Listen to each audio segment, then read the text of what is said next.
Windhumanoz, podcast de fantasía, ciencia ficción y terror.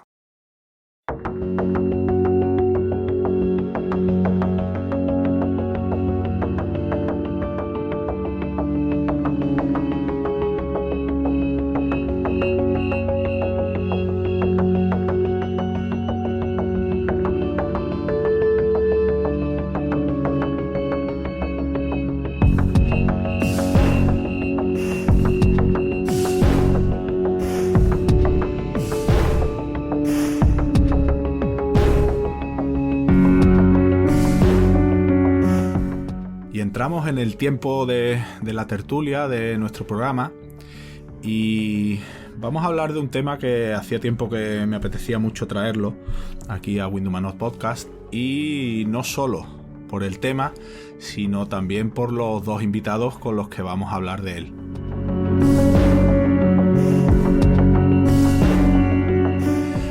Vamos a hablar de Alien, una saga que seguro que a muchos de nuestros oyentes les gusta. Y lo vamos a hacer con dos invitados. Uno es un colaborador habitual del programa y otro que debuta en Windhumanoz Podcast y al que me alegro muchísimo de tener aquí y de poderlo saludar.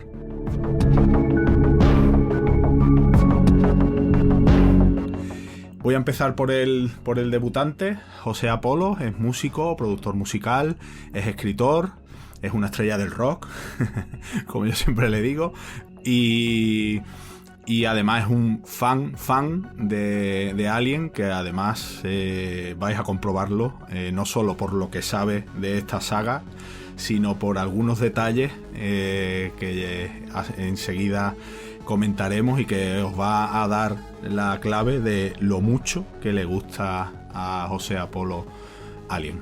Apolo, encantado de tenerte en Windhumanoz Podcast y gracias por aceptar nuestra invitación. ¿Cómo estás?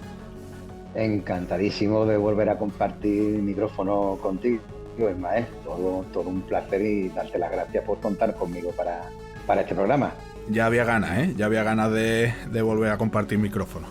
Sí, hacía tiempo. Hacía tiempo.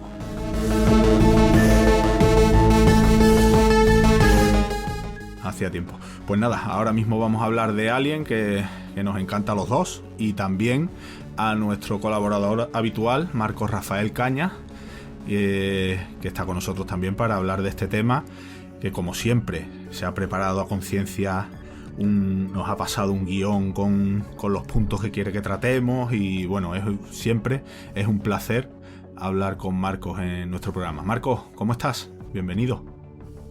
Muy buena, Ismael, pues muchísimas gracias por hacerme partícipe de este cónclave de xenomorfos que vamos a hacer. Y también con muchas ganas de estar con Apolo, que sé que además es un gran fan de esta saga, que ya veremos que tiene muchísima amiga, hay mucha anécdota de producción, es una de las franquicias más rentables de la historia de la ciencia ficción. También ha tenido sus películas más malditas, pero seguro que nos lo vamos a pasar muy bien hablando los tres sobre ellas.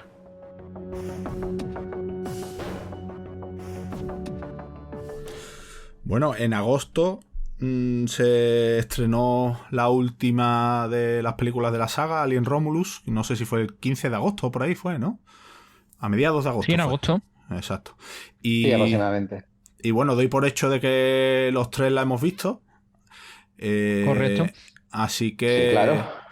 Así que si os parece, luego ya pasamos a comentar los inicios y demás, pero bueno, por tema recencia vamos a hablar un poco de esta película. En primer lugar, ¿qué os ha parecido a los dos, Marcos? Pues yo he tenido un poco sentimientos encontrados, me está pasando mucho con todas las secuelas / precuelas que están viniendo con el tema de Alien. Creo que el director Fede Álvarez le ha dado un toque interesante, desde luego en lo visual. Como siempre haremos un poquito la impresión sin spoiler, pero sí que he tenido la sensación como un poquito de remake encubierto de la primera en algunas cosas, que también es algo muy de Hollywood, y digamos que me ha gustado la factura de la película, pero cuando he vuelto a pensar en ella, no sé hasta qué punto es necesario para la mitología de Alien Rómulo. Muy bien. Apolo, ¿a ti qué te ha parecido? Pues mira, la verdad que con las expectativas con las que yo iba, que iba con expectativas cero, como ya Sí. suelo ir con este tipo de continuaciones, Sí, sí. Yo la verdad es que me lo pasé bastante bien. Coincido con Marco de que cuando yo salí de la película, la verdad, salí muy contento. Fui con mi hijo y nos lo pasamos en bomba y demás. Pero después cuando sales empiezas a pensar algunas cosas y se le empiezan a ver las costuras en bastantes cositas que dices tú. "Bah". Pero la verdad que bien, yo me lo pasé bien, me pareció bastante digna y si va en esta línea, la verdad que yo quiero siguiendo más. Me lo pasé bien. Pasé una parte, tuve unos cuantos de sustos que hacía mucho tiempo que no pasaba susto en el cine. Pues yo la verdad es que a mí me gustó, ¿eh? A mí yo creo que también en parte por lo que decía Polo. Las expectativas no eran altas, pese a que había escuchado buenas cosas de la película, es verdad que había leído buenas opiniones, pero no iba con mucha expectativa para no llevarme luego el chasco como otras veces. Y la verdad es que me gustó. También estoy de acuerdo con Marco, lo que dices de que hay escenas que parecen como repetidas, como remake de la primera. Que bueno, los guiños siempre son bienvenidos, pero sí es cierto que quizá hay un exceso en cierto modo de repetición. Es verdad que en el momento lo pasé muy bien, pero luego cuando me ha pasado lo mismo que a vosotros, al revivir un poco la película, sí es cierto que hay escenas que me chirrían en cuanto a que quizá hay una excesiva repetición de escenas que ya habíamos visto. Marcos, cuéntanos un poquito si te parece algún detalle de esta película que sea digno de mención. Bueno, sin entrar en la zona spoiler, hay que decir que conecta directamente con el octavo pasajero. Sí, Es decir, de una manera muy directa, que no vamos a revelar cómo, pero sí que es cierto que ahí sí se vertebra bastante la película. Luego hace una fórmula que tampoco vamos a revelar, pero intenta sorprendernos con el tema del monstruo final, sí. que sí que es cierto que se baraja para que sea un resultado distinto al habitual, que ahí sí que le tengo que dar toda la razón a Apolo. Hay algunos sustos que están muy logrados y que es cierto que yo creo que la franquicia últimamente lo estaba perdiendo o cayendo en el cliché y por ahí es donde yo veo las vías de expansión más interesantes, ¿no? Un poquito lo que vosotros decíais, que aunque no me ha vuelto, digamos que me lo pasé muy bien en el cine, luego menos en lo que era revisitarla en mi cabeza, interesante. Creo que incluso bastante más interesante que esta propia primera entrega de un nuevo desarrollo de esta franquicia. Ya de hecho creo que está confirmada la continuación. Sí, Está confirmada. ¿Se sabe algo más? y creo que podría ser bastante curiosa. Sí.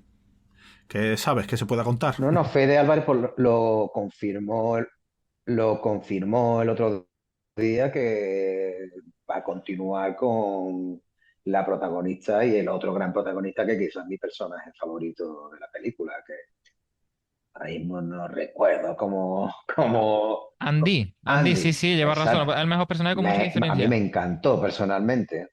Sí, ese giro es muy curioso y que luego hablaremos bastante de androides. Es verdad, yo creo que el personaje más carismático y yo con el que más me quedo, porque incluso el de ella, estando bien, es un poquito terreno ya conocido. En cambio, aquí sí que han, yo creo que tanto con el tema del monstruo final y lo que decía Pablo, este personaje, a mí me atrapó los ojos. Sí, sí, a mí me pareció bastante interesante ese cambio y ese giro que tiene el personaje, me gustó bastante. Bueno, entonces llegamos a la conclusión para nuestros oyentes. ¿Podemos decir que es una digna continuación de la saga, Apolo?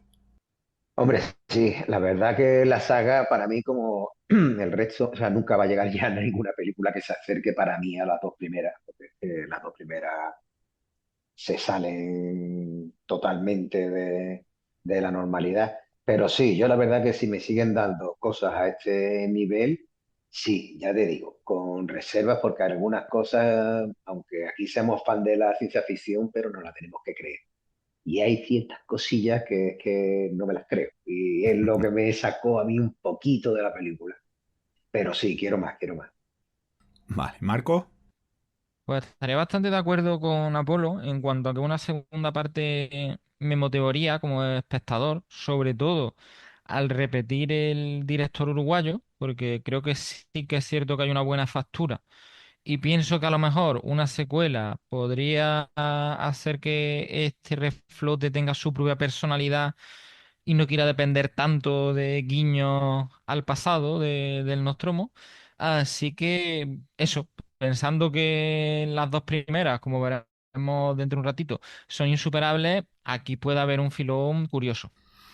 Bueno, entonces estamos de acuerdo en que las dos primeras son insuperables. ¿Sí, Apolo?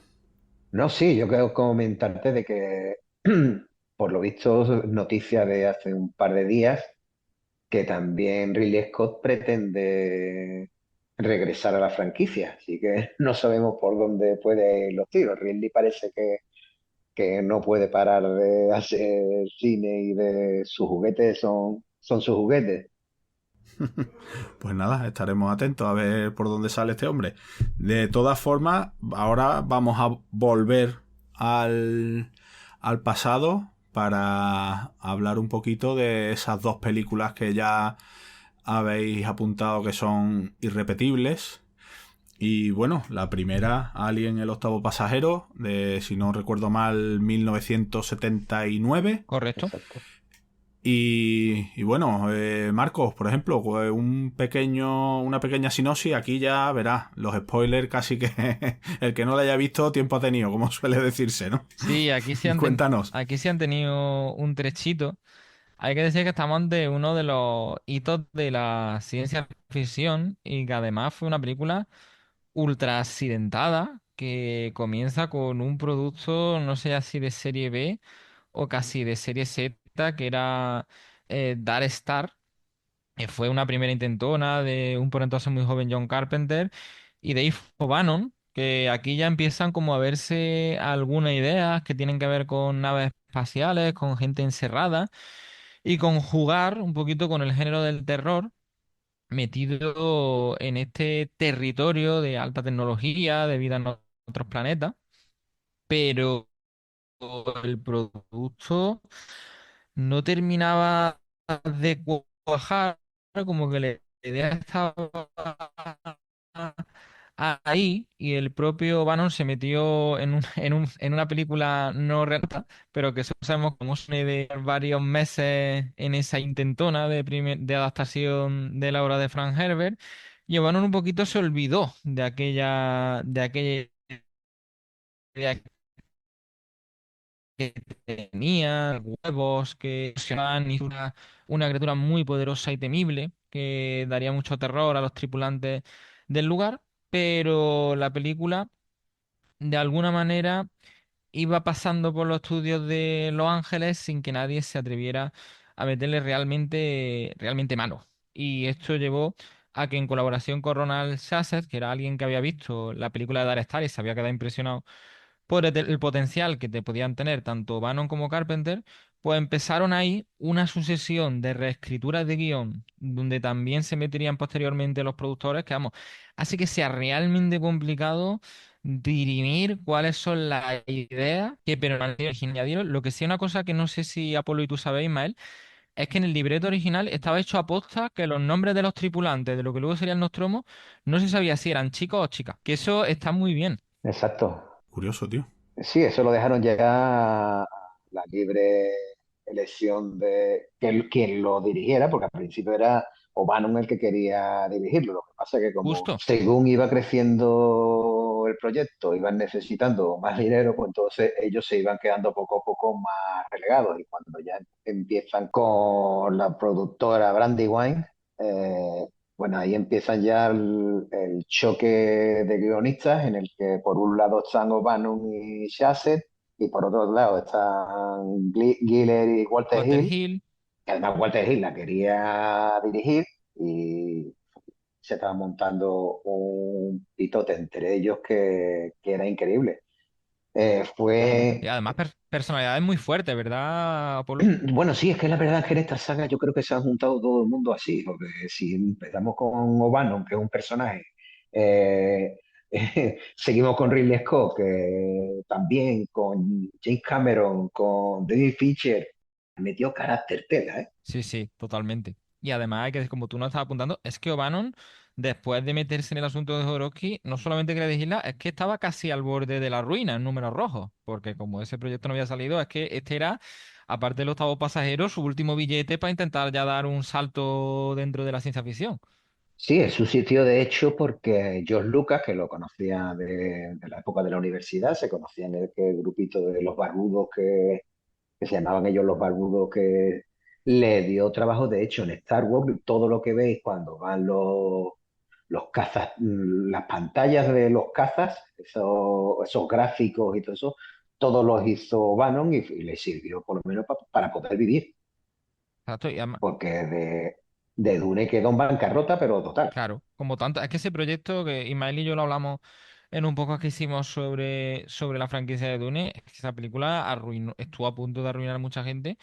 Y como nos mencionaba Pablo, es que esta era una carta decisiva para muchísima gente. Es verdad que al final la película, ya cuando se meta Fox de por medio junto con Brandywine, llegará a tener 12 millones de dólares, que no está nada mal, pero es que nadie quería apostar mucho por la ciencia ficción esos años que estuvo dando tumbos, hasta que precisamente, como tú nos has comentado, Star Wars pega el pelotazo y ya a partir de ahí los grandes estudios dicen, bueno, esto a la gente le sigue gustando. Bueno, el presupuesto inicial que le dan a la película es de 4 millones de dólares, Sí, sí, lo triplica después. que era casi una serie C. Lo que pasa que ella después, cuando Alan Ladd Jr. interviene y viendo la lucha que hay, Walter Hill dice que al final no la dirige porque se va a dirigir The Warriors, aquella mítica película setentera, y entonces eligen a Ridley Scott, porque que lo único en ese momento que tenía hecho así en cine eran Los Duelistas, pero era ya un tipo de 40 años y con cerca de 2.000 anuncios detrás hechos, o sea que no, que sabía lo que había que hacer de pedir dinero y de hecho se lo duplicaron en un principio, pero todo el mundo sabe que cuando te dan a ti un presupuesto de cine siempre la cosa se va más arriba y el caso es que quedó casi por el triple porque si no es que no se podía hacer la película con menos sin que quedara un resultado medianamente digno. Pues al final se consiguió ese dinero y también apareció una actriz que en ese momento poco conocida y que la verdad es que le dio un punto a la película que la cambió por completo, ¿verdad, Marcos? Sí, yo creo que sin Sigourney Weaver nos faltaría la pieza más importante de este rompecabezas, que como bien anticipaba Apolo, desde luego personalidades muy fuertes, gente con mucho talento, pero también complicada de lidiar. Y hay que decir que Sigourney Weaver, aunque hoy sea una actriz reconocidísima, en aquel momento sobre todo estaba muy ligada a las tablas del teatro, lo cual, irónicamente, después de que Jane Fonda descartara aparecer en esta cinta, precisamente por el miedo que tú, Ismael y Apolo estabas diciendo de que esto cayera en en una especie de serie Z, Ridley Scott se convence de que estaría muy bien que fuera una chica que nadie conociera, porque si no ponían a alguien del Star System, sería difícil imaginar que ella iba a ser en el futuro la heroína, porque es verdad que en el comienzo de los octavo pasajero, y eso está francamente bien pensado, tú no tienes ningún ingrediente ni ningún guiño para imaginarte que esta va a ser la protagonista de esta obra coral. Bueno, de hecho, perdón, es que inicialmente Ripley iba a ser la personaje de la actriz Verónica Cartwright, que es la que hace después Lambert, Exacto, ella es Lambert luego y se queda así con Weavers con el papel, ¿cierto? que es una actriz con muchísimo bagaje que desde niña había trabajado con grandes como Hitchcock, Billy Wilder, o sea, que tenían bagaje y de hecho eso también incluso le causó a Sigourney Weaver un poquito de problemas, digamos, con ella a la hora del rodaje. Y una anécdota es que Sigourney Weaver, el día del casting, llega muy tarde. De hecho, habían terminado ya casi y se presentó súper tardísimo. Lo que pasa que ella llegó allí con su vestido, con sus tacones y con la altura que tiene, porque entre su altura y los tacones se plantó en 1,90 y, claro, y cuando lo vio Ridley Scott dice, bueno, Esta es capaz de matar al xenomorfo a bofetar. De una aguantada. Y cuando la vio entrar, sabía ya que era, y dijo, ya la tenemos. Y la verdad que fue un acierto total y absoluto. Sí, yo creo que es inimaginable, ¿verdad? Esta saga sin ella no hubiera sido lo mismo. Yo es que no puedo imaginarme otra persona en ese papel. Sí, porque es una con mucha fuerza y sin aspavientos y mm, que es puro carisma, es puro carisma total. Y es un carisma que apareció de repente, porque es verdad que no era conocida entonces, y fijaos lo que es Sigourney Weaver hoy en día. Bueno, Apolo o Marco, algo que le gusta mucho a nuestros oyentes son cuando hablamos de cine o de series, son las anécdotas del rodaje, que seguro que alguien tiene un buen puñado, ¿verdad? Muchísimas, vamos, yo sé que Pues sí, Apolo pues sí. seguro que tiene unas cuantas ahí para sorprendernos. Yo quiero destacar una muy simple que todos sabemos, pero es que me parece una... Y ahí es lo que estábamos diciendo, ¿no? Que Ridley Scott sobre todo se había dedicado a la publicidad. Los duelistas le había ido muy bien con la crítica y no tanto en taquilla, aunque sea una película de culto. Y a él el eslogan de "En el espacio nadie puede oír tu grito", que es fantástico como tarjeta de presentación. Genial. Sí. ¿Y tú cuál sacarías así, Apolo, como anécdota para ti la más representativa? Hombre, para mí la que más me gusta es cuando en la escena en la que a Kane le sale el revientapechos durante el rodaje, pues esa escena del, o sea, del reparto solamente había un par de ellos que sabían, lógicamente, John Hart sabía lo que iba a pasar y algunos, pero cuando aquello empieza a soltar sangre y a salpicar y todo eso, cuando ves la cara de Verónica Cartwright, Lambert, para así decirlo más corto, es que la cara es real, porque es que no se esperaban esos salpiconazos de sangre ni nada. El susto fue auténticamente real. Hace poco vi un vídeo de Ridley Scott contando una anécdota no del rodaje, sino posterior a Alien, contando cómo un día recibió una llamada, le pasaron una llamada y dijo, "Bueno, ¿quién me llama?" Y dice, es Stanley. ¿Stanley? Sí, Stanley Kubrick. Y él no se lo creía. Y le pasaron la llamada y al parecer era Stanley Kubrick realmente, que le preguntaba, estaba muy interesado en saber cómo había hecho la escena de precisamente de esa escena, cómo se las había ingeniado en aquella época con los medios que había. Claro, eso lo vemos a día de hoy y hay mil formas de hacerlo, pero Stanley Kubrick se sorprendió al ver esa escena de cómo, de la factura que tenía y le sorprendió muchísimo. Y es curioso porque, claro, estamos hablando del año 1979. ¿Sabéis cómo se la ingenió Ridley Scott para rodar esa escena?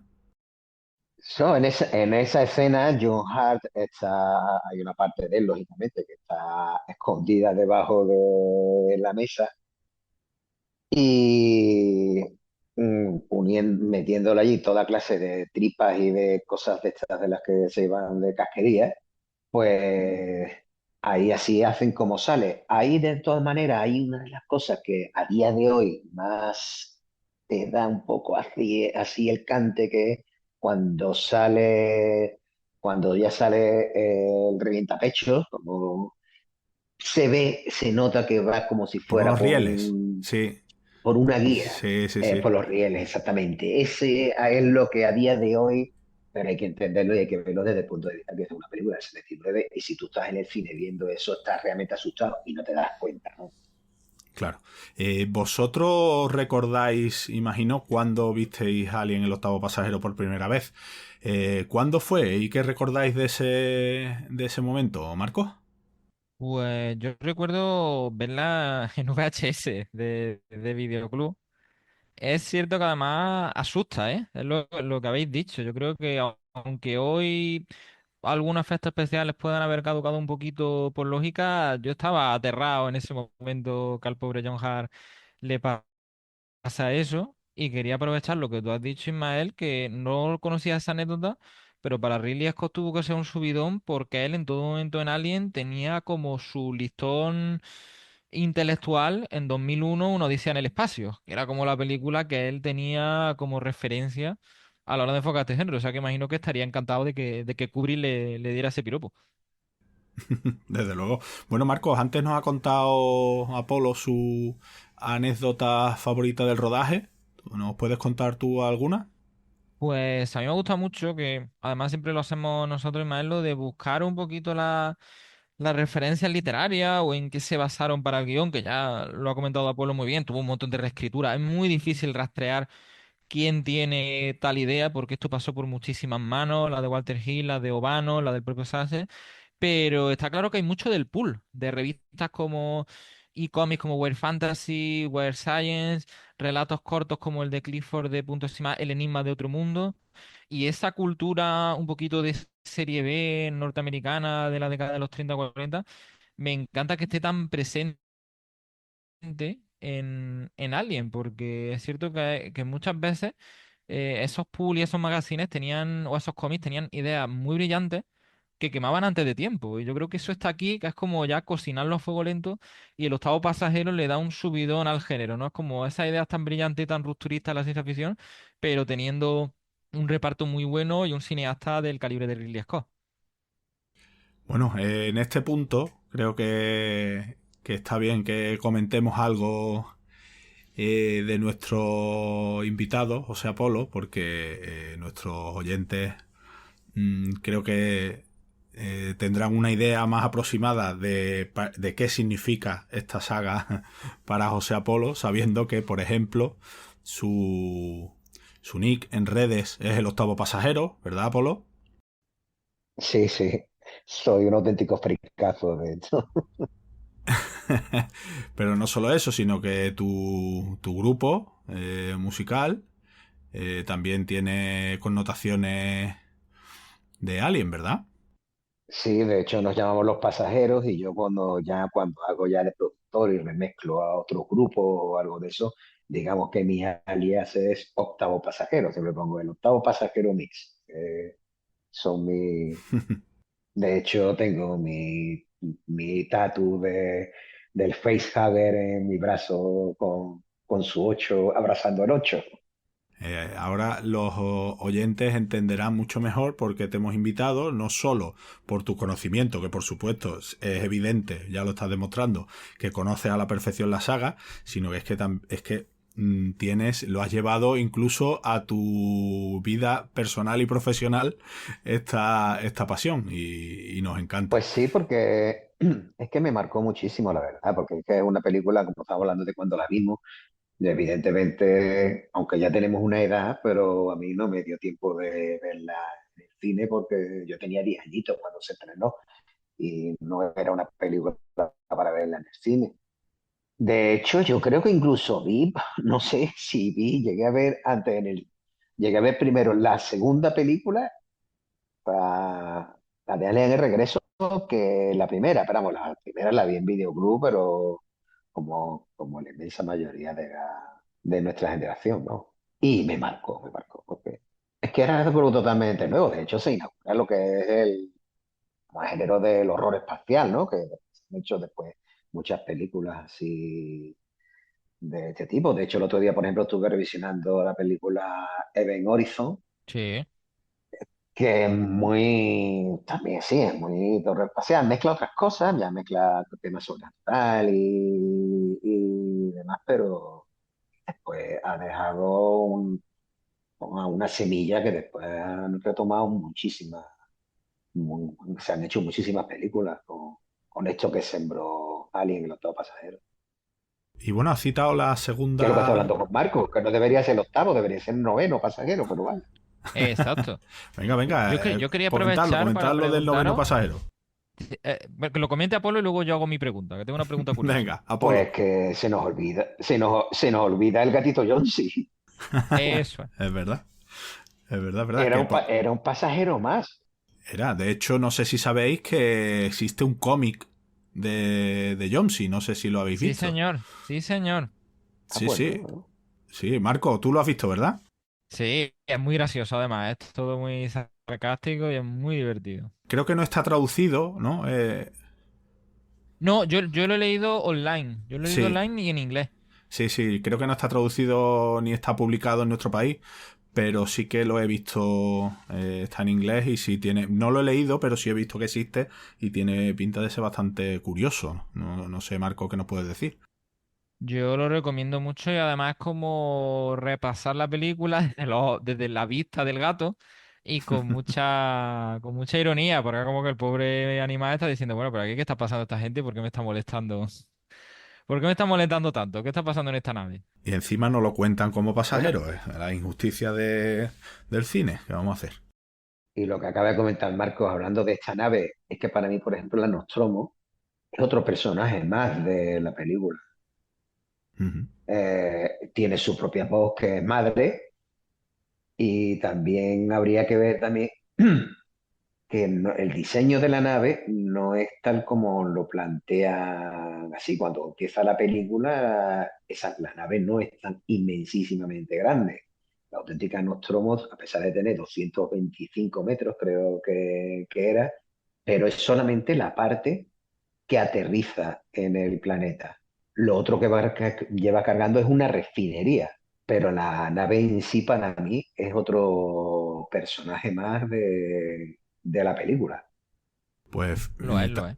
también para quien no sepa, yo soy de Sevilla, Apolo también, y para los que no sean de Sevilla, también como curiosidad decir que una tienda muy conocida de cómics tiene como nombre Nostromo, está aquí en Sevilla, es muy conocida y no solo a nivel local o nacional, sino también a nivel internacional, porque en 2020 le dieron el premio Eisner a mejor tienda de cómic del mundo y Exacto. precisamente tiene esa nomenclatura, se llama Nostromo. Así que si venís a Sevilla, ya sabéis que en la calle Zaragoza está la tienda de cómic Nostromo que tiene, por supuesto, cositas de Alien para los que os guste y bueno, y muchas otras cosas, claro está.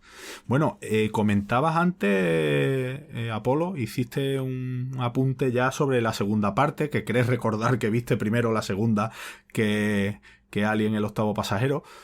Y se suele decir que segundas partes no suelen ser buenas, pero en este caso podemos decir que la segunda parte sí que lo fue, ¿verdad, Marco?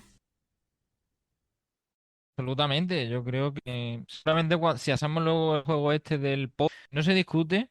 Es que los dos primeros puestos tienen que pertenecer a la obra de Ridley Scott y a la de James Cameron. Que además aquí hay una curiosidad. A lo mejor Apolo la conoce, no sé si tú alguna vez lo has leído, Ismael. A mí me ha sorprendido mucho que después del éxito que había tenido el octavo pasajero, casi que siguiendo las reglas de Hollywood, dice, bueno, aquí la segunda parte tiene que estar al caer, ¿no? Pero le perjudicó y tardaron unos años porque es que la Fox se la quiso jugar igual, que había también cuando pero como no voy a soltar mucho, mucho curiosamente ralentizó bastante las negociaciones. Pues sí, efectivamente, son los típicos juegos de los señores con corbata de Hollywood que se hacen esas jugarretas y a la vez se la hacen y se la hacen al público, tanto al público como a los cineastas. Pero sí, efectivamente, los cambios, también que también hubo una serie de cambios dentro de Fox en la administración y el caso es que como todo suele pasar con las obras maestras, pues siempre es todo muy complicado, mucho. Pero vamos, la elección desde luego fue otra gran elección a la hora de tirar de James Cameron, pues, ¿no? El giro que le dio a lo que es a la franquicia para mí. Que hay días que uno se repande y dice, ¿cuál me gusta más, la primera o la segunda? Oye, y es elegir entre papá y mamá algunas veces. No se puede, yo no puedo, ¿eh? Yo no puedo elegir entre esas dos.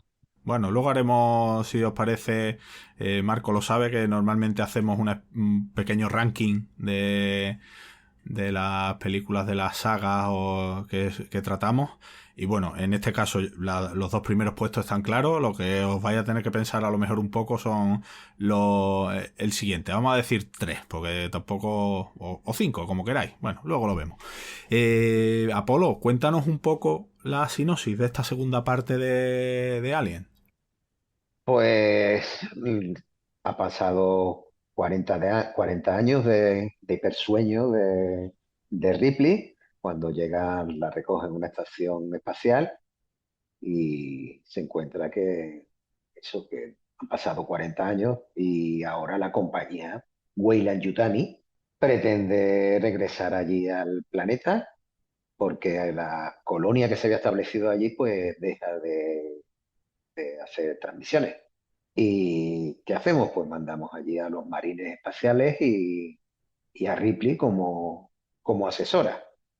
Eso sí, también con otro ejecutivo de Weyland-Yutani que ya sabemos cuál es su objetivo y cómo se va a portar después allí. Marcos, cuéntanos algo, una anécdota de la producción o del rodaje, que seguro que tienes algo por ahí. Sí, como siempre, se repitió un poquito la historia, aunque con director distinto y con productora distinta. Hay que hablar de Gaylan Hart, que en aquel momento era pareja de James Cameron y había sido coproductora y también partícipe en muchas cosas del libreto de lo que fue Terminator, que ellos estaban esperando para la reunión con Sigourney Weaver y estaban un poquito nerviosos de ver qué tipo de estrellas se encontraban, ¿no? Porque ella había jugado un poquito al despiste, estaba interesada en volver a coger a la teniente Ripley, pero también consideraba que era muy difícil superar la película que había hecho Ridley Scott.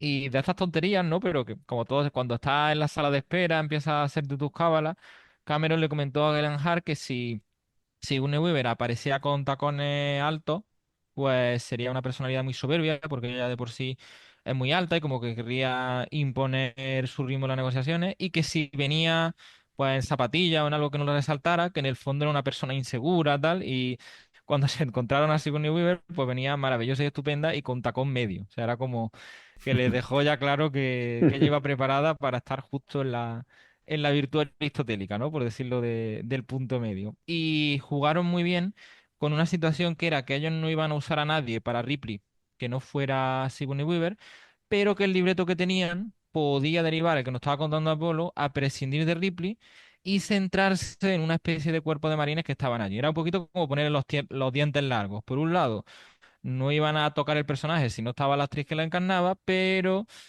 filtrándole el guión y demostrándole que ya había una gran película de acción era y te lo vas a perder. Y ahí jugaron muy bien para que ella se terminara aventurando y siendo ya su segunda incursión en la franquicia de Alien con una Ripley que yo creo que además tiene una evolución fantástica. Es decir, es un personaje que reconoce totalmente de la primera película, pero te encuentras en un escenario distinto. Y como no ha dicho Apolo, yo revisitando las dos películas para el podcast, está claro que más allá del propio xenomorfo, los villanos del universo Alien son Weyland. O sea, es una corporación terrorífica. O sea, es el capitalismo más salvaje y más despiadado que te puedes imaginar. O sea, no hay nada que vayan a ser los monstruos que pueda ensombrecer la maldad que tiene esa compañía.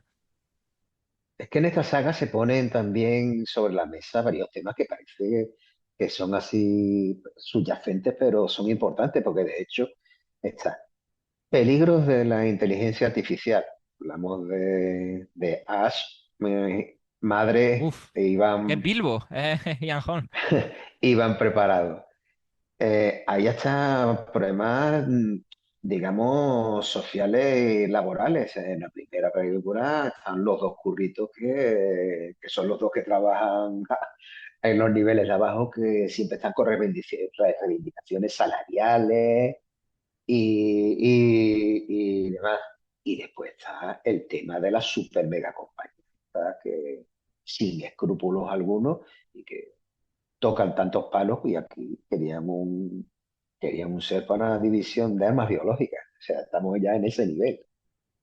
Y Bueno, vamos a... que quieren al Sí, sí, sí. puñetero bicho para usarlo en la Tierra. O sea que imaginaos cómo la gastan. Vamos a hacer una cosa, así, sin anestesia. Antes de meternos al final con el ranking, para vosotros, ¿cuál es la mejor? Uf, A ver, Apolo, dale tú.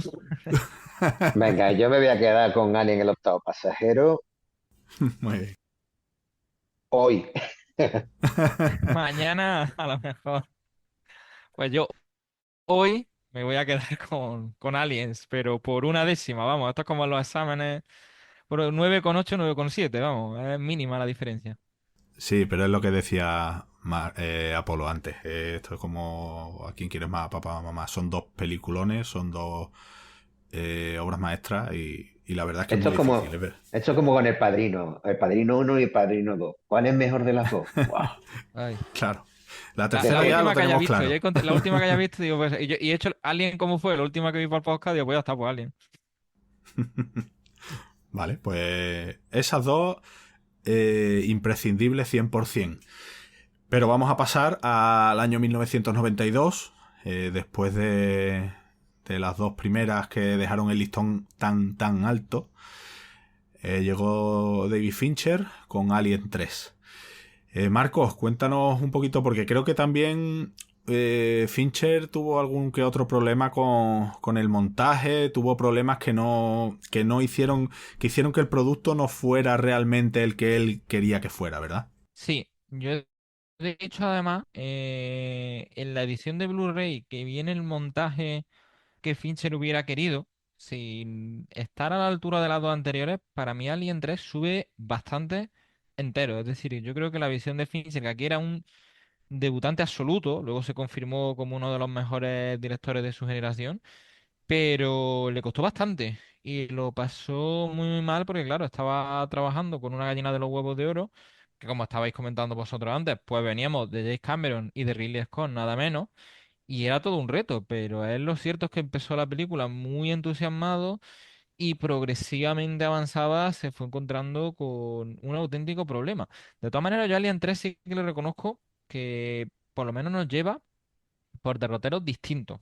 E intenta jugar un poquito con el personaje de Ripley en un escenario muy opresivo, pero ya no es tanto casi por los xenomorfos como porque es que llega a una especie de planeta prisión con unos monjes muy inquietantes que estaban en el primer borrador del guión que era súper desquiciado, casi medieval en algunas cosas, pero luego se fue reformulando y pasando también por bastantes manos.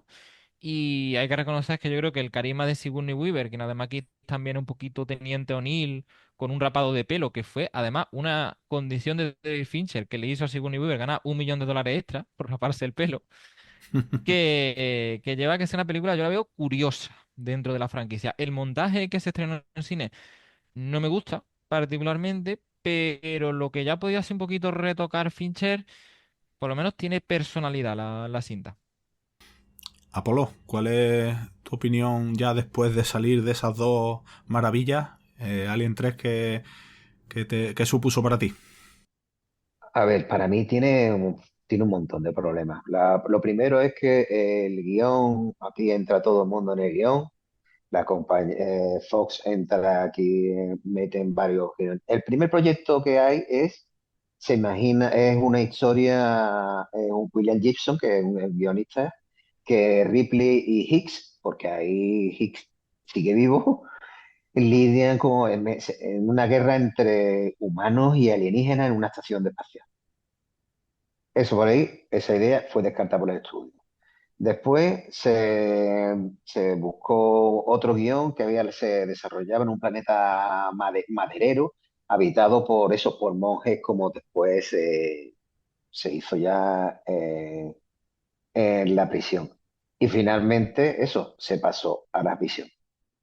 Por ahí vale, venga, pero es que después empiezan, cada decisión de David Fincher era cuestionada, cambios constantes de guión, se metían en su trabajo, ya David Fincher estaba cabreado. Mm, Tiene otro problema para mí la película, que es el tema del CGI. El CGI estaba en sus inicios y para canta, pero muchísimo, aunque el concepto de xenomorfo, perro, o creo que había también otro que era xenomorfo con un buey, eh, pero los movimientos se notan muchísimo. Para mí la película tiene muchísimos problemas, muchísimos. la verdad. Y es una pena porque podría haber sido algo muy bueno. De hecho, cometer el error de matar a dos protagonistas, dos de los personajes que le habíamos cogido cariño en la película anterior, como el Cabo Hicks y Newt, y te los cargas fuera de plano. Incluso al robot, ay, madre que me sale el nombre de eh, el sucesor de Ash, que no me acuerdo ahora mismo cómo se llama. Marco, échanos un cable. A ver, te estás refiriendo al de la segunda, que ese sí es Bishop, bueno. a Bishop. Bishop. Ese Ah, además está muy bien Vale. jugado porque es un poquito lo de Terminator de un lado, ¿no? De que Ripley está con la mujer de la oreja, porque los androides que vienen de la corporación dan mucho miedo y luego Bishop es un cacho pan, exactamente. Es un personaje que se le coge mucho pues le hemos cariño. cogido cariño y nos lo mata fuera de plano. O sea, después de Eso es toda lo la peor. película, todo lo que ha costado salvarlo y uno llegamos de aquí y lo mata fuera de plano. O sea, que no sé, es que me parece un sinsentido. La verdad que es una película que veo muy poco. De hecho, a mí me gusta más la siguiente película que esta, pero las cosas son así, tal como quedaron. También es cierto que... Una, Dime, Marco. no, no, una siguiente película, mal que os quería preguntar, ¿sabéis que hubo un director español que estuvo en la terna para dirigir Alien Resurrección? La cuarta. ¿Sí? Ay, pues no. Pues era Alex de la Iglesia. Y llegó a sonar muy fuerte. Vaya. Pues habría sido bastante interesante. Yo Ya, soy muy fan habría sido un what if curioso, ¿eh? de los descoques reales de la iglesia. Yo soy muy fan. Y además, y él es muy fanático de Alien, incluso si acordáis, tenía una serie que era un poquito una parodia del universo de Alien. Plutón Verbenero, creo, ¿no? Era Sí, muy sí, es verdad. paródica de ese género. Es verdad, es cierto. Bueno, Marco, pues ya que te has metido con la cuarta, vámonos. Cuéntanos un poquito sobre esta, sobre su casuística, porque yo creo que esta también tiene lo suyo, ¿verdad? Sí, tiene lo suyo y aparte, de todas maneras, yo le doy cuando lo estaba diciendo Apolo, me coincidía con él. Creo que recalcando que si vemos el montaje de Fincher la cosa cambia. Lo que nos presentaron en cine, que yo sí recuerdo ya el estreno de Alien Resurrección porque me pilló ya con más edad, por lo menos una película que yo creo que se vale más por sí misma, que te puede sacar y puede palidecer si la comparas con las dos primeras. Es cierto que la elección del director es curiosa, no porque sea malo, al contrario, pero Jean-Pierre Jeunet, que es conocido por Amélie, que no se me ocurre ninguna película excelente, pero más en la antípoda de lo que es Alien, pero lleva a una cinta que de luego es curiosa y que tiene una mezcla ahí de emociones y recupera el personaje de Ripley, que además ya Sigourney Weaver era coproductora de pleno derecho de la franquicia y donde además sale alguien a quien conocemos de Muñeco Diabólico, que es Brad Dourif, que hace de Sí. científico loco, que ese hombre tiene una cara de perturbado que le viene muy bien y es, antes de ser Chucky, al que matan en la tienda de juguetes, ese es Brad Dourif. Esta película es de 1997 97. y nos dijo antes Apolo que salvando las distancias con las dos primeras, evidentemente, pero sí que te había gustado más que Alien 3, ¿verdad? Pues sí, la verdad que tiene cosas bastante interesantes. Esas escenas subacuáticas que fueron todo un reto de grabarlas. Ron Perlman, que es un actor que me encanta. Esa androide pequeñita llamada Winona Ryder. Oh, maravilla. eh, y sí, bueno, y además después quizá me falla un poco eso del híbrido alien ya mezclado con Ripley, el hijo de Ripley, ya no sé. Pero la verdad que es una película que me divierte bastante. Me divierte infinitamente más que la 3, ¿no? Pero de largo. También es cierto que nosotros siempre decimos, ¿verdad, Marcos? Que en estos casos en los que estamos hablando de sagas que han tenido un pico muy alto de calidad con obras maestras, como es este caso con las dos primeras películas, a partir de entonces, si la calidad ya no acompaña tanto, tenemos que intentar, aunque es complicado, pero intentar verlo como lo más posible como un producto independiente para comprobar si es disfrutable por sí mismo o no. Y yo creo que en esta saga esto también se da. Es decir, son películas que evidentemente si las comparamos con las dos primeras no aguantan el tipo para nada, pero sí que tienen sus cosas buenas que podemos disfrutar para echar un buen rato viéndolas, ¿verdad, Marco? Totalmente. Y es lo que he dicho, lo habéis dicho muy bien. Tu enfoque y lo que ha dicho Apolo. Yo por lo menos creo que una película que se vale por sí misma, que al final tiene actrices como Sigourney Weaver y Winona Ryder, que están genial. Yo además le veo un punto incluso a veces de autoparodia a la película, y es interesante. Yo creo que es bastante disfrutable. Eso sí, si hacemos la tarea de compararla con las dos primeras, pues no, en un combate de boxeo la ganan por KO, ¿no? No llega ni a los puntos, pero está realmente curiosa. Y yo creo que le ayudó mucho el director, Joss Whedon, que además luego también él ha estado participa en el mundo de los cómics. Y creo que ese toque un poquito ahí fancinero que tiene le viene muy bien. Por lo menos una película que intenta ser muy, pero que muy entretenida, que mete el concepto de los piratas espaciales, igual que la que antes estábamos hablando, son casi una especie de monjes presidiarios. Pues aquí es una película que juega con varios Y clichés. en la primera, camioneros espaciales. Exactamente, exactamente. Tenemos camioneros, monjes, piratas. De todo, de todo. Científicos locos, en este hay muchos científicos locos. Bueno, pues de momento, el ranking yo creo que de momento las dos primeras están claras. Alien 3 yo creo que la vamos a ir descartando, me da a mí. Pero esta quizás sí entre, ¿no, Marco? Sí, yo sé de todos los revisionados, ¿no? Insistiendo a las personas que no estén viendo el podcast, si pueden acceder a la versión de Fincher, se van a llevar un mejor regusto con Alien 3, pero en lo que sería la canónica, yo creo que desde luego lo que decíais tú y Apolo y Mael, que Alien Resurrección a mí me da más entretenimiento. Bueno, pues, ¿qué os parece? ¿Damos el gran salto a 2012 con Prometheus o queréis comentar algo más de estas dos secuelas de Alien 3 y Alien Resurrection? No, ¿Apolo? por mí damos el salto. Por mí damos el salto y tengo que decir que yo en esta película cometí el error eh, que nos ha recomendado Valentino con Prometheus, entré con demasiada expectativa y ese es mi gran problema con esa película. Totalmente. Claro, volvía Ridley Scott y todos Eso es. decíamos, esto va a ser grande. Y bueno, comentadnos a ver qué os pareció. Apolo, Prometheus 2012. A ver, a ver, como película es así. Si la ves aparte es bastante mejor de lo que le puede parecer, nos puede parecer a los fans. Yo si la ves así Estoy de como acuerdo. película autónoma, me parece una muy buena película. Pero a mí el problema que tiene es que me desvela cosas que yo no quería que me desvelara. Por ejemplo, el Space Jockey. ¿Sabes a qué me refiero, no?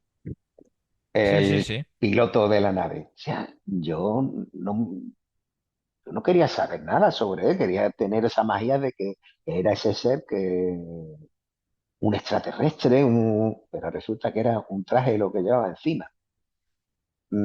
Después, que me desvela muchas cosas, que me quita mucha magia, de verdad.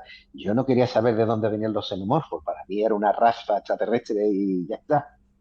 Así que cuando veo las películas, las antiguas, pues me olvido de, me olvido de ese inicio. No quiero saber nada de los ingenieros ni de esos tanques de armas biológicas. Marco. Yo, en mi caso, ya digo, me jugó una mala pasada lo que comentaba Ismael, ¿no? Yo vi Ridley Scott, precuela de Alien y la imaginación te juega malas pasadas y te crea unas expectativas que luego nadie puede cumplir. Ni siquiera Ridley Scott. Es cierto, y lo ha apuntado muy bien Apolo, que la peli, si la ves como algo que se habla por sí mismo, no está nada mal. Y de hecho, incluso el personaje de Elizabeth, la doctora que hace Noomi Rapace, me gusta bastante. Y hay Sí, como un sí, darle un giro a lo que le había pasado a John Hart, de ella misma intentando operarse para que el alien no le... Que dice, oye, pues esto está bastante curioso. Creo además que Ridley Scott apostó mucho por el villano que es el personaje de Michael Fassbender, que sería ya como una evolución de lo que iba a ser el personaje de Ash.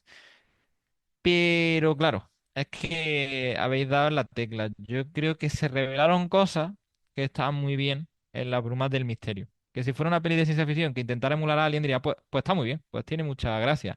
Como me está tocando esa mitología, yo cuando vuelvo a ver el octavo pasajero, pues lo que decía Apolo, digo, es que yo no quiero saber quién era el que estaba ahí, ni por qué habían abandonado ese sitio. Y es que da explicaciones que, no sé, esa obsesión que hay hoy en día por explicarte el inicio.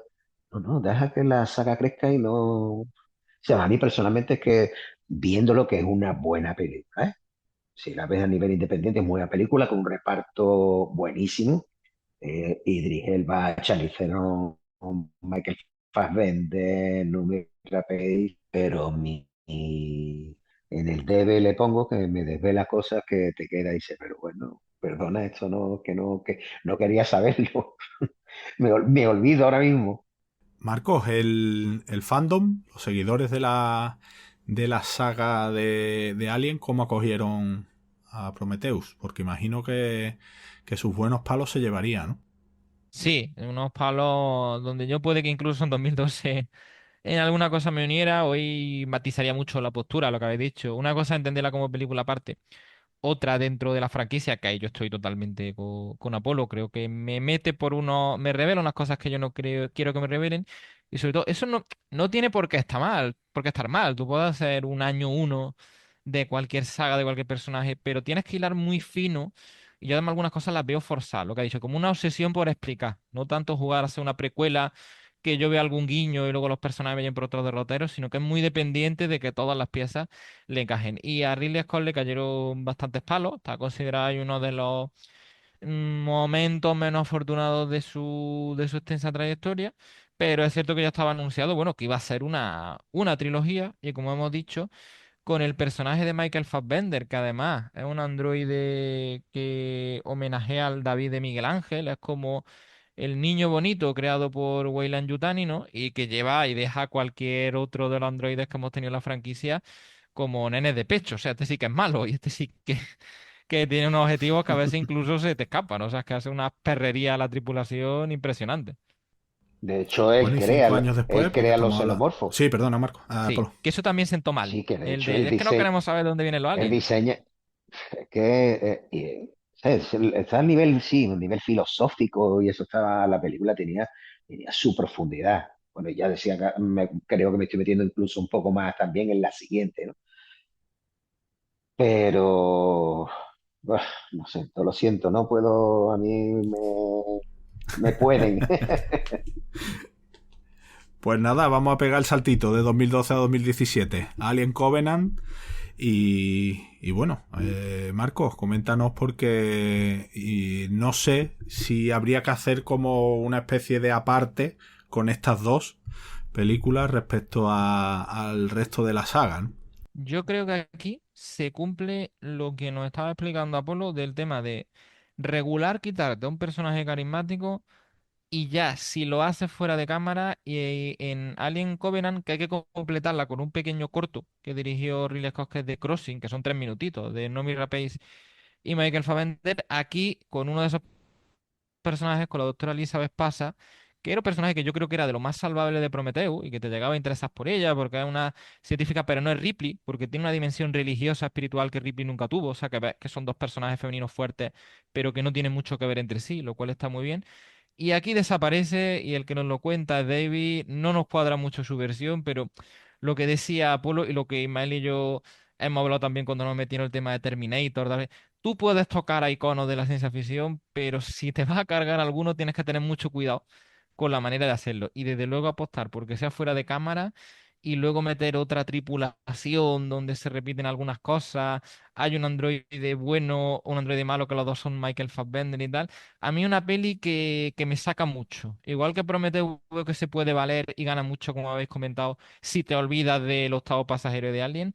A mí Covenant es que no me entró, pero creo que fue por ese punto de partida, porque la interacción que más me interesaba, que era la de Elizabeth y David, me la han quitado y encima lo de Newt y Viso. Es que no me he enterado de por qué ha desaparecido. Apolo, ¿qué te pareció a ti Alien Covenant? Pues insisto en que estoy totalmente de acuerdo con lo que dice Marco, porque es que matar un personaje fuera de cámara, eso queda cinematográficamente, queda horrible para mí. Es como si dijeran, no, ¿de qué pasa? ¿No has tenido presupuesto o han pasado de ti porque no quieren continuar, ¿no? Eso por ahí. Después el casting baja bastante de nivel. Quitando a Michael Fassbender, que es un actorazo espectacular, pero el resto del casting no me creo a nadie. Una serie de toma de decisiones que dice, ya te vale, es que no. Ya te digo, los que somos fan de la ciencia ficción, somos fan y cogemos y entramos en el juego y que entramos en el juego, pero nos tenemos que creer. Y hay muchas cosas que es que no me creo. A mí me parece un ¿Y despropósito qué la es lo que, película. qué es lo que pasó con, con Nomi Rapaz? ¿Se sabe por qué? Si fue decisión de Scott el cargársela o fue porque ella no quería participar o por qué. Es que no sé realmente por qué no está en la película, Ella, Marco. desde luego, se prestó sin ningún problema a hacer el corto, donde además hay una decisión que no vamos a desvelar por tema después, porque la verdad que el corto yo creo que puede ser menos. Seguro que todas las personas que nos están oyendo Prometeo y Covenant no tienen la memoria, pero el corto pasó más desapercibido.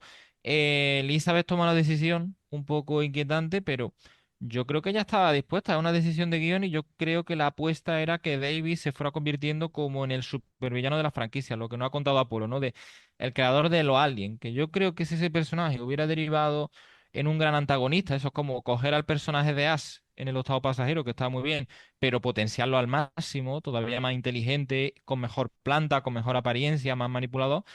Y pienso que fue una decisión de libreto, que estaba apostando cada vez más por eso y conectar las precuelas en darnos una explicación, yo creo que además demasiado larga y lo que vosotros estáis contando, ¿no? Como que ya Prometeo meter filosofía que no está mal, pero incluso a veces pasándose un poquito. Yo creo que ya en esta segunda parte, que se ve ya mucho en el prólogo, hay mucho como querer hablar de la fuerza creadora, la criatura que ha sido creada, que se revela contra un poquito Maricelli con el moderno Prometeo, pero no me termina. Yo creo que es una cuestión de libreto. A mí me parece que no mira, hombre, habría que haber estudiado las negociaciones y los emolumentos, pero no creo que hubieran tenido problemas. Y me sumo a lo que ha dicho Apolo. Desde luego, la ha hecho de menos a ella y creo que el reparto baja, quitando a Fassbender que va aparte. Al parecer fue una decisión de Ridley Scott en el Eso tema es. del cambio de enfoque que le quería dar a la historia y quería poner a personaje de Fassbender, lo quería poner en el centro como el personaje central. Pero a mí me parece que es un error de culto y además raro para un tipo del nivel de Ridley Scott. Bueno, aunque hay algunas decisiones Exacto. últimamente que ha tenido que son bastante cuestionables, pero que me parece un error completo. O sea, a mí la película en general me parece un despropósito porque es que no me creo nada en ningún momento.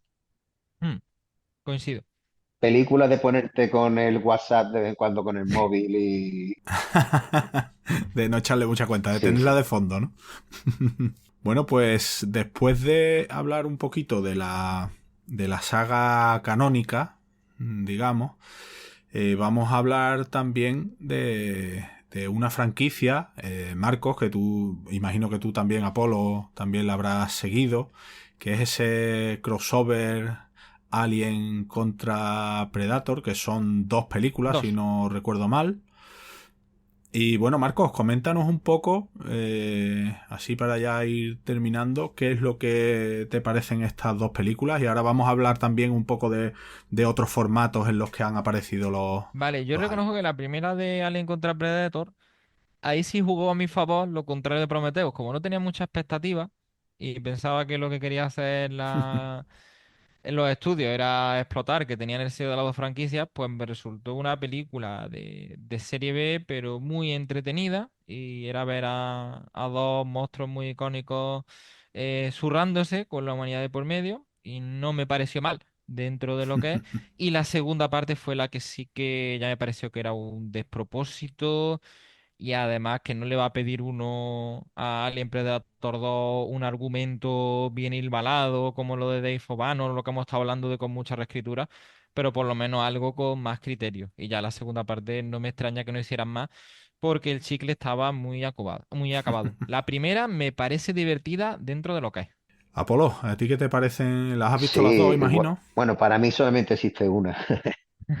La, Vale. la primera está divertida. Echa un ratito ver a los xenomorfos contra los Jauja, que pues sí, mola, la verdad que era divertida. Y la pirámide y demás, que es algo que querían, lo de la pirámide es algo que querían meterlo en la primera. En los primeros guiones de Alien y los pasajeros querían meterlo en la pirámide. De hecho, estamos en la época en aquella de Erich von Däniken y demás, que había Sí, mucho, sí. tú sabes, de este Sí, tema. sí. Pero lo sacaron, que fue todo un acierto, de hecho, sacarlo, porque he visto después cómo terminaron todas esas teorías. Pero queda divertido. En la segunda hay momentos de vergüenza ajena, la verdad. Sí, sí, yo creo que la primera te lo pasas bien. La segunda es que hay un momento de, mira, ni película de cerebral ni nada. Es que esto no tiene ni pie ni cabeza. Sin sentido, sin La sentido. primera, la verdad es que la primera sí me resultó bastante entretenida, quizás por lo que has dicho tú, Marco. Expectativa cero, una peli de entretenimiento puro y duro, sin buscarle nada más, y la verdad es que cumplió con lo que yo incluso me sorprendió para bien, sin ser una maravilla, pero sí que me sorprendió, me divirtió bastante.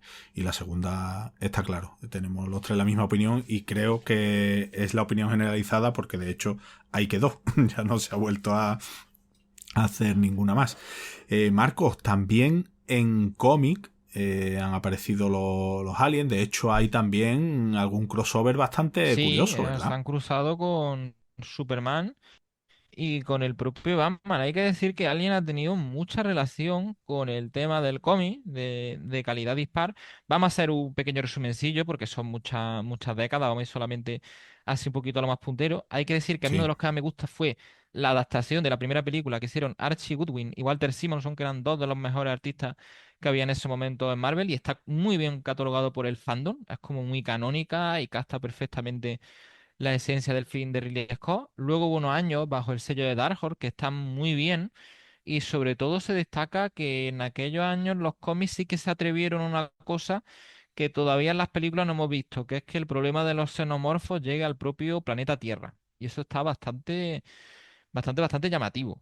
Y en los últimos tiempos hay un ilustrador español, junto con Carlos Pacheco, yo creo que el dibujante español que más ha prosperado en Marvel y en el cómic norteamericano, que es Salvador La Roca, que han hecho una cosa bastante ingeniosa, que es como coger personajes que están en la órbita de la mitología de Alien, pero no coger a los Totem, no coger a Ripley, no coger a Bishop, pero sí a gente que ha estado a su alrededor y contarte un poquito las intimidades de Weyland Yutani y todo eso, que no es tan mal, porque además no alteran el canon, pero te permiten explorar un poquito y ver cosas que ha hecho la compañía y por qué está tan obsesionado con los xenomorfos y sobre todo a nivel de dibujo a mí me han complacido bastante. Y en los crossovers, destacar que el primer enfrentamiento con Batman no estando mal, es mucho más la esencia de la franquicia de Alien. El segundo, porque es en Gotham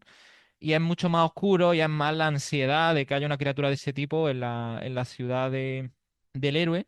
Y yo creo que ahí es donde más se respeta la esencia, porque claro, precisamente contra personajes como Superman o sacarlos de su hábitat y llevarlos a la jungla y tal, con superhéroes le quita un poquito del encanto a los xenomorfos, que es su superioridad física sobre sus contrincantes humanos.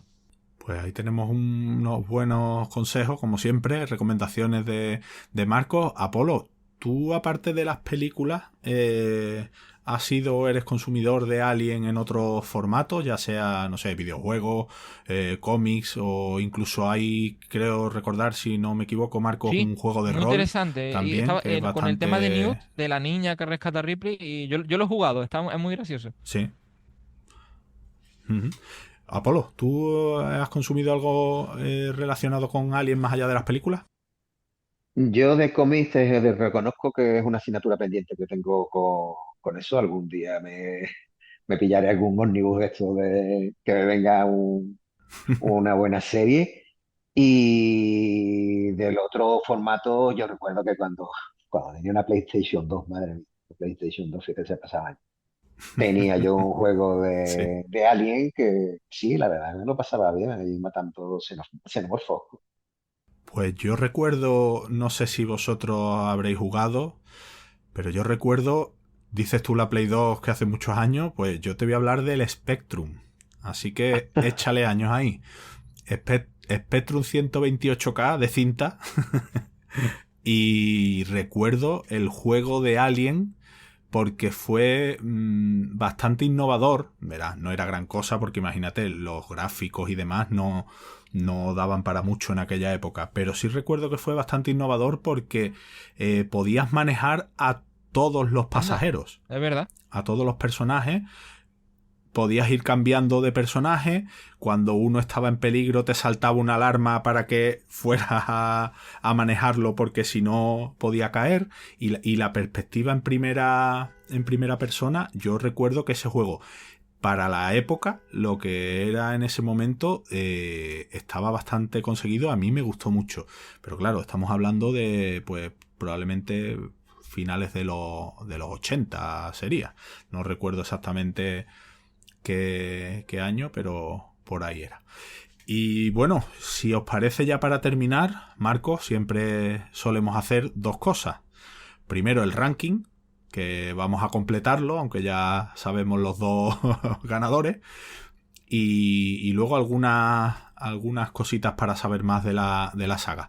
Apolo, ¿tú tienes claro el ranking? Si os parece, lo hacemos de todo, incluido Alien y Predator, de todas las que hemos Como queráis. hablado. Sí, sí, yo lo tengo clarísimo.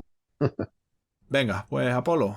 Mi ranking va así. Alien, el octavo pasajero en el número uno. Casi empatada actualmente sería Aliens, el regreso. Y yo voy a Sí. poner a Romulus. Romulus en la tercera, ¿eh? Ajá. Muy bien.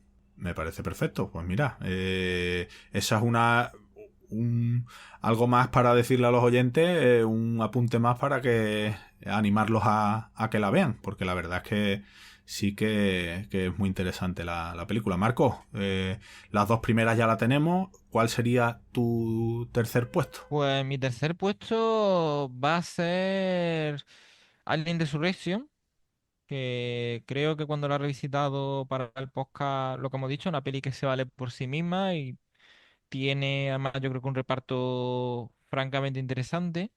Luego pondría Romulus, mm, pondría Sí.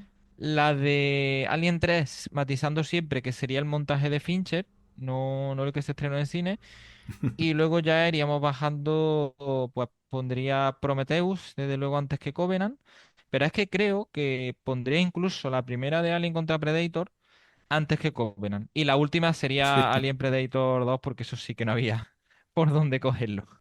Sí, yo creo que en esas últimas posiciones, yo creo que Apolo también más o Sí, menos sí, está yo de acuerdo, ¿no? coincido totalmente en el ranking, quitando la de Resurrection con Romulus, que también depende de cómo me coja también. La verdad es que Resurrection me hace bastante gracia la película. Pero el resto del ranking coincido, sí. A mí lo que me ha entrado muchas ganas de ver el montaje del director, de Fincher, con lo que ha Mejora contado Marcos, bastante, ¿eh? Mejora que la bastante. verdad es que no lo he visto, no lo he visto.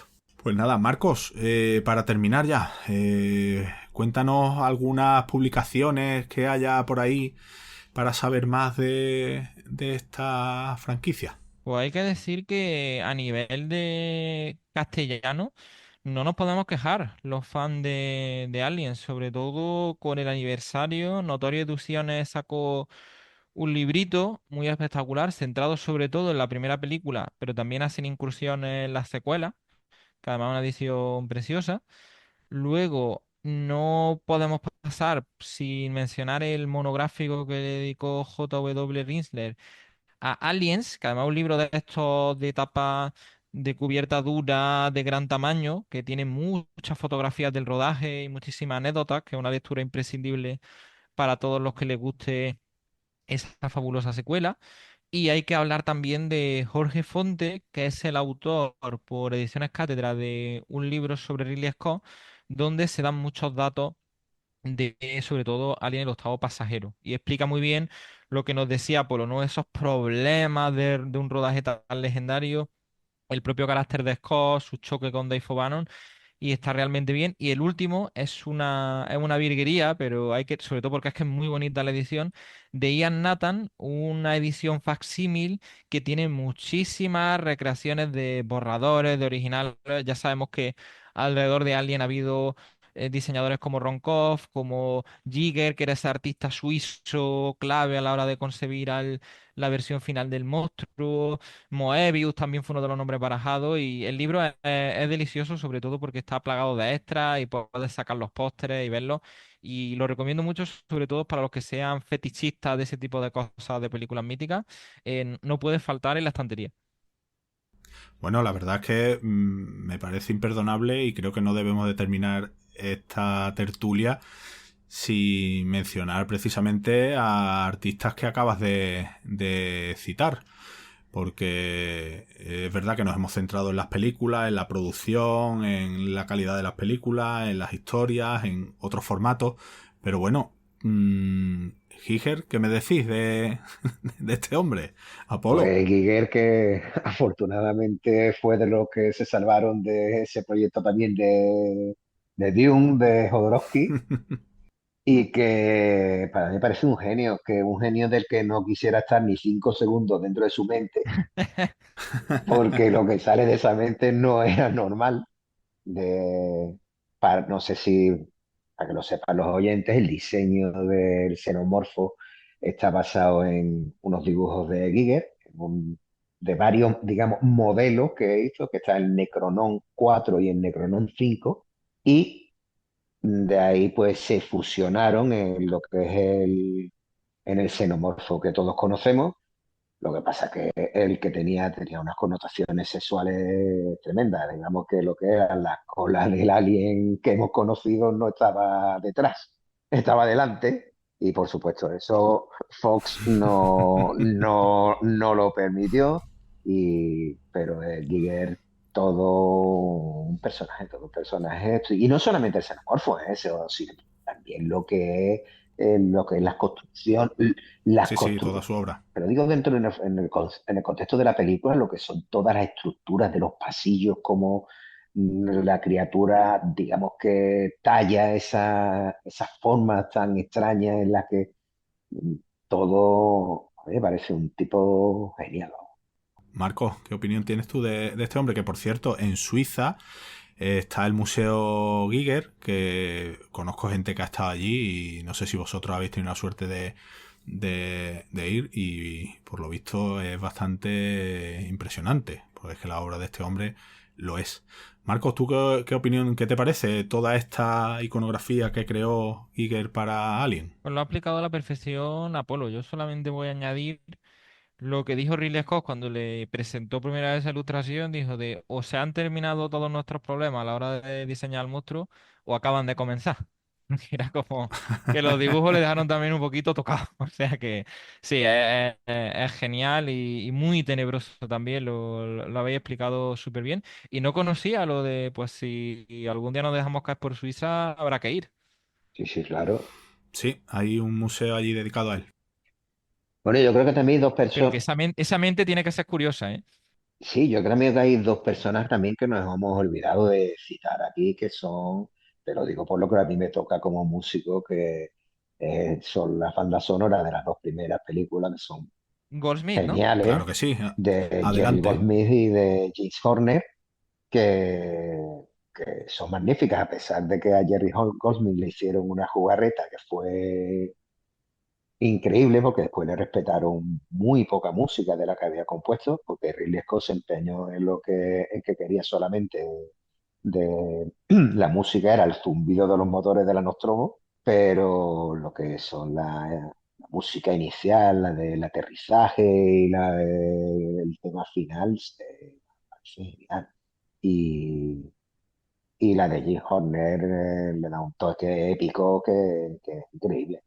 Bueno, Apolo no, evidentemente no se te iba a pasar el tema banda sonora como buen profesional que eres y en este caso es verdad que es un apunte muy bueno porque las bandas sonoras muchas veces son las grandes olvidadas cuando sin la banda sonora pues imagínate esa ambientación que le da, que es cierto que en este caso, eso sí que es cierto que lo leí hace tiempo, el tema de que Ridley Scott quería que fuera el ruido de los motores y quería obviar otro tipo de sonidos, pero las bandas sonoras que has comentado son magníficas.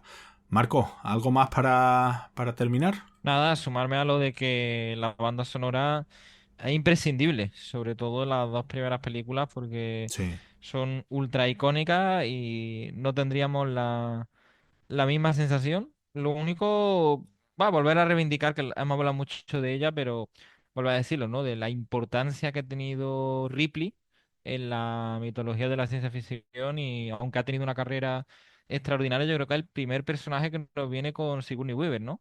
Pese a todos los grandes papeles que ha hecho, al final es la sí, estampa que tenemos de ella. sin duda. Apolo, ¿algo más para concluir? Pues nada, sí, una cosita, un pequeñito apunte así, también en lo musical es que Fede Álvarez en Alien Romulus ha vuelto a tirar de la música de Jerry Sí, Goldsmith. Cuando Cierto. en ajá, el inicio de la película, se escucha lo que es la banda sonora de Alien y el octavo pasajero. Y como comentar, pues que tendríamos solamente de la primera, tendríamos para comentar pues, unos 5 o 6 horas de programa, así que hay tanto que nos hemos dejado en el tintero que sin duda, es imposible. Son muchísimas anécdotas, muchísimas historias, mucho que hablar de una saga icónica bueno, la ciencia ficción y el terror, que lo hablábamos al principio. Películas de naves espaciales hay muchas, películas del espacio hay muchas, pero el meter ese terror en aquella nave y ese terror tan profundo como el que nos transmite la primera película. Y bueno, venga, vamos a decir las dos primeras porque no podemos decidirnos entre una y otra. Pero la verdad es que marcó un hito en el cine y bueno, por eso le dedicamos programas como este. Apolo, ha sido un placer. Tenía muchas ganas de tenerte por aquí, tenía muchas ganas, como hemos dicho al principio, de volver a compartir micrófonos contigo. Los oyentes quizás no hayan sido muy conscientes al escuchar esta tertulia, pero hemos tenido algún que otro problema y más de un problema de sonido, pero bueno, lo hemos sacado como se ha podido y te agradezco muchísimo que te hayas pasado por nuestro podcast y espero que vuelvas para hablar de otros temas de los que tanto nos gustan. bueno, el placer ha sido mío, por supuesto. Tú sabes que puedes contar para mí, conmigo cuando tú quieras. Y nada, solamente deciros que mm, no tenéis ninguna posibilidad, pero contáis con mi simpatía.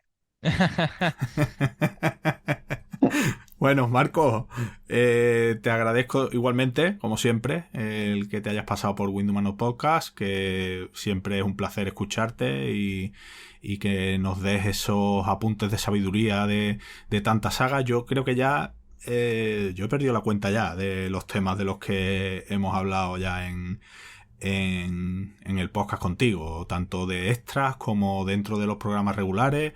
Yo no sé si tú llevas la cuenta, pero bueno, lo que sé es que este no va a ser el último, ni mucho menos, y que te esperamos pronto de nuevo en el programa. Pues siempre que queráis, tú ya lo sabes, Mael. Además, ha sido un placer coincidir con Apolo, que tenía muchas ganas, porque sabía que era un gran conocedor de la saga de Alien, y bien que lo ha demostrado en esta charla, y que nos lo hemos pasado muy bien. Yo creo que sobre todo, pese a algún problemilla técnico que son inevitables, es que echamos muy buenos ratos hablando de estos universos de ciencia ficción que tanto nos gustan. Placer también mío, ¿eh, Marco? Pues muchas gracias a los dos por este ratito de tertulia. Un abrazo a los dos. Un Un saludo. abrazo. En Windumanoz queremos traerte lo más interesante de la actualidad de los géneros especulativos, junto con la mejor ficción corta y el mejor arte. También queremos ayudar a los autores dándoles voz y visibilidad. Y para todo ello, necesitamos contar con tu espada.